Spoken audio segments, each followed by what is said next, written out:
understood this for a long time, this question, which is, if you have serious social discontent and you're a member of the elite and you perceive that discontent as threatening the structure on which your position and privilege depends, which is what happens. People in the elite always want the population pacified. You can do one of two things in response to that discontent. You can either try and placate it, whether symbolically placate it or substantively placate it, so that you avoid that kind of extreme income disparity that you referenced in that statistic.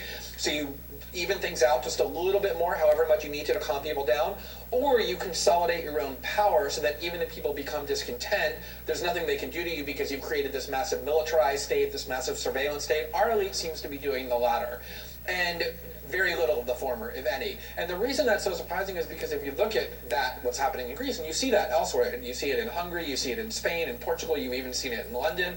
Clearly, the people in power economically and politically in the United States fear that level of instability, and yet they seem to be doing very little to try and to dilute it or undermine it. It's really... That, to me, is beyond poignant.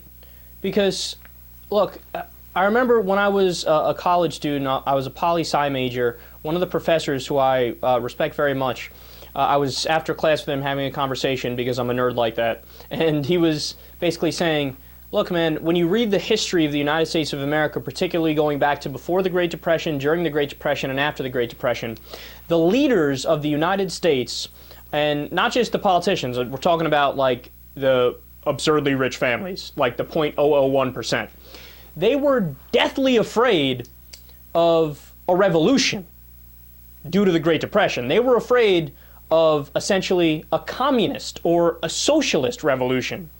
So while the common view of FDR, for example, who's a president that I particularly like, while we look at him like, oh man, that's a far lefty, he's not playing. And I've gone through the quotes that he says where he talks about the people on Wall Street saying, I welcome their hatred when they say, oh, why are you cracking down on me?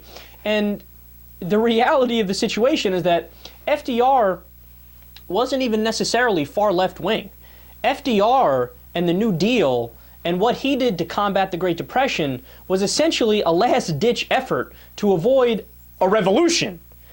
And it was essentially what Glenn Greenwald is describing there as, I'm going to throw a bone to the middle class and the poor, and I'm going to make it so that we redistribute the wealth a little bit, and we make it so that they have a higher standard of living, they have jobs to go to, but we're not going to go as far as to do either communism or socialism or something more progressive. We're going to keep the status quo in power, right? Now, as he was saying that, I was remembering the conversation with my professor, and I thought, holy fuck, yeah, if you are a member of that 1% or 0.001%, that is going to be your thought process. When there's so much political instability and there's so many people with so little to get by, your thought process is going to be one of two things. Either we throw them a bone, right, or we do the opposite. We kind of double down and militarize ourselves and try to monitor what's going on to make sure that we keep everything as is. And what Greenwald is saying is that he's shocked at how, in today's day and age, they're not doing the former at all. They don't want to throw you a bone for anything. And look, and then I want to add my little 2 cents on top of this too, because I have another theory, which is that you can actually attribute a lot of the progress we've made on social issues to the fact that that kind of placates us a little bit, right? So if you go back to the civil rights movement, for example, when that got through, all of a sudden there's a period there where we're all relatively satisfied. Yes, we got something done, right? When you look at gay marriage, let me ask you a question. You think it's a coincidence that a lot of the richest corporations, multinational corporations, now have officially stated that they're in favor of gay marriage? Is that a coincidence?